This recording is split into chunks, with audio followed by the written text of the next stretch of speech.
KO Artist Sports right here with Brian, Hawaiian Punch Viloria. Tell me, man, here at your media workout, how you feeling? Everyone's excited to see you get another title shot, man. Yeah, I mean, you know, never in 1,000 years I would have thought I would be in this position, fighting for a 5th world title.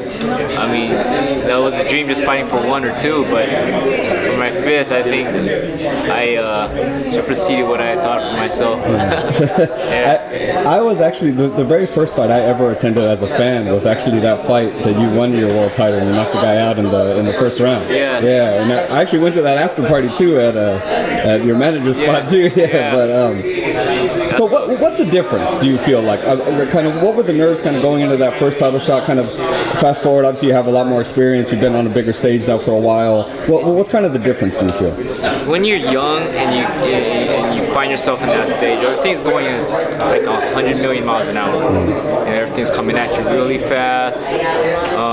You know, it's just the way I even won the world title was fast.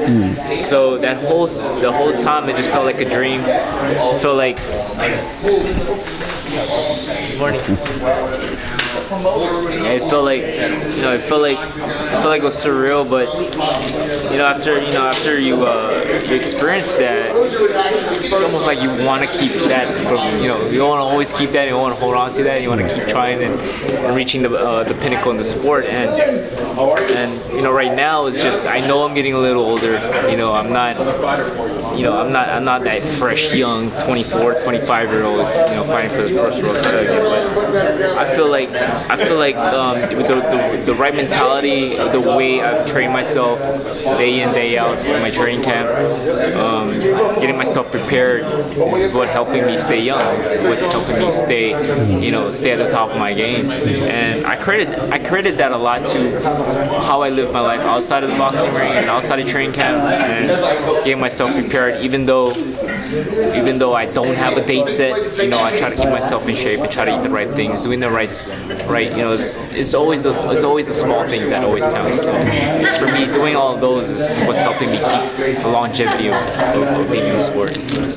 Tell us, obviously, Donnie's here.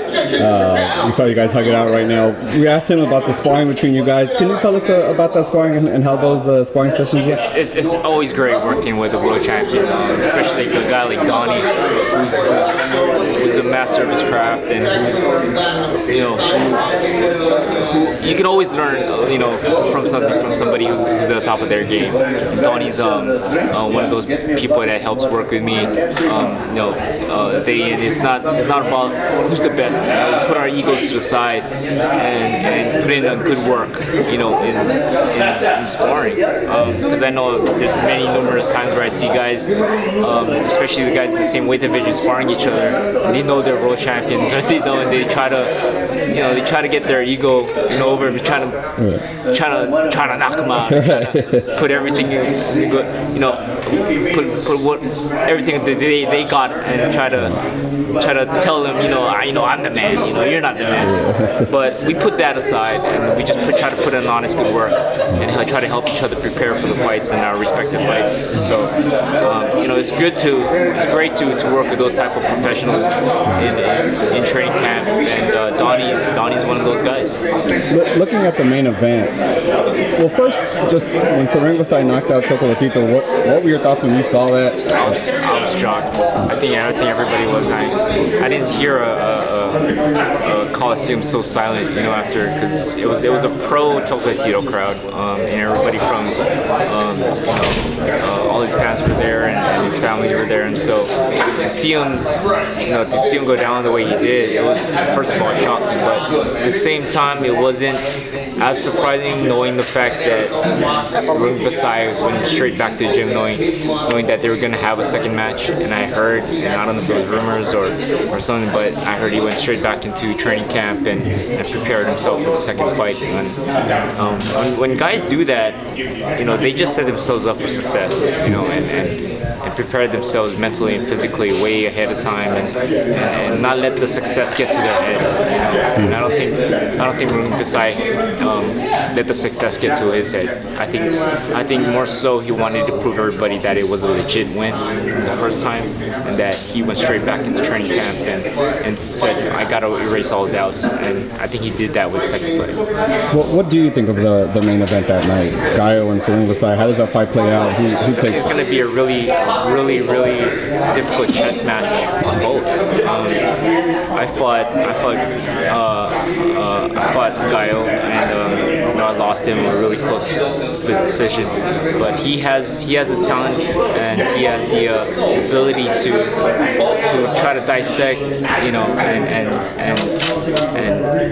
and get Rungvisai with a great punch. He's a rangy fighter, and he knows how to box when he has to. He knows how to engage when he has to. And it's going to be a really tough match for Rungvisai, but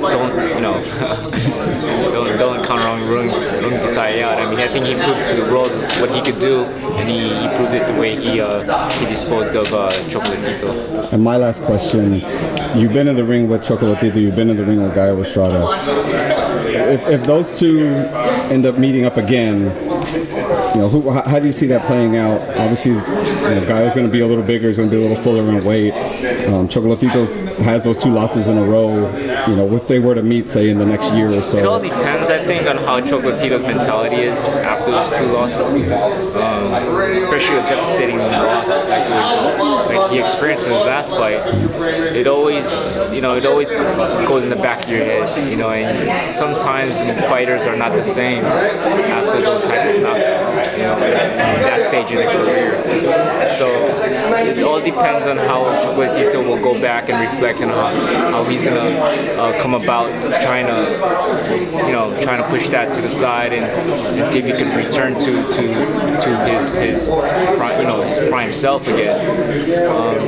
But if he doesn't, then it's a really tough way to come back from, especially with a fighter like Estrada, who's been on the meter or got a big rise from his last fight, a couple years ago. And so he has to come in the right mentality. I think that's the first step.